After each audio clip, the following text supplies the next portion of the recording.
The biggest reminder of how interconnected we all are as humans has been the COVID pandemic. We're all in this together is something we've heard a lot.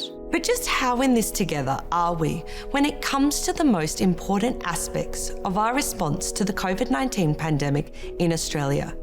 And who is being left behind? This is 10 Minute Genius, and that's just enough time to get a closer look at how we need to really understand who we are if we want to achieve good health outcomes for everyone, together.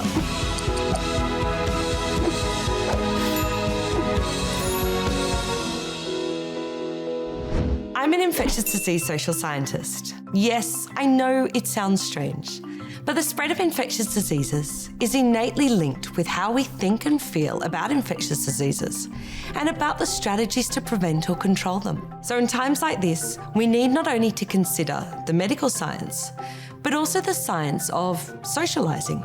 There are many types of questions that plague infectious disease social scientists. Excuse the pun. Some of the most interesting questions that I think about are how the differences between people mean that we need different answers to the same health problems. These differences are so important in a country like Australia, where so many of us come from diverse backgrounds and speak a wide range of languages. COVID has disproportionately affected people from racial and ethnic minority groups in both infection rates and health outcomes. I've been looking at how we communicate important health messages to these diverse communities in Australia, and what we found wasn't great.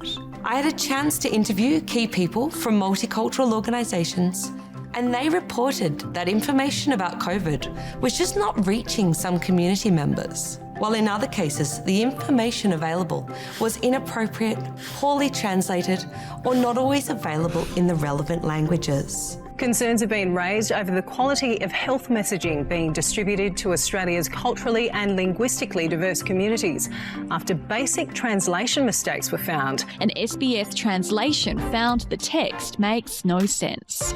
And although mainstream media was a good source of information at large, it just doesn't reach some communities. In our study, we kept hearing that COVID education resources were often developed in English and then translated.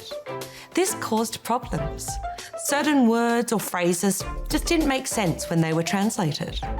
One example of this was the government's COVID-19 vaccination promotion campaign, which included the catchphrase, "Arm yourself." Australians are being urged to arm themselves. Arm yourself. Arm yourselves. Arm yourself. The message didn't resonate well with some communities, including those who have migrated from conflict zones.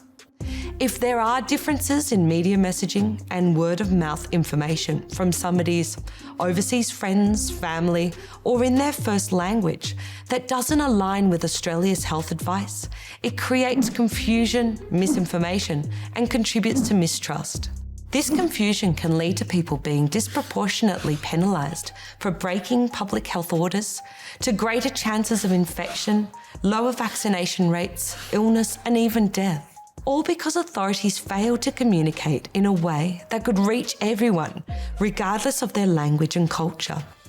Already these communities are underserved by health sector communication, and you can see the gap in vaccination in CALD communities is much more complex than just hesitancy or mistrust. Authorities need to be agile and quickly deliver the right information in the right way to the right people before misinformation can take hold. Community groups and researchers also want more done to ensure health messages are actually being received. The brochure may be available, the website may be there, but the community just doesn't know. The best way we found is to put community leaders at the centre of consultations. Keep messaging simple and timely. Provide information in multiple formats and avoid a one-size-fits-all approach. But most of all, it's important that all levels of government listen to these communities themselves. Listening, perhaps the hardest thing for any government to do. There are still gaps and missteps, but there are also some happy endings, with some of the most diverse communities in our major cities having achieved extraordinary high rates of vaccination. But the lessons that come from research like this don't only help during this pandemic. If we learn from this pandemic, we can hopefully see a healthier and more connected and inclusive Australia in the future. So we can truly be in this together.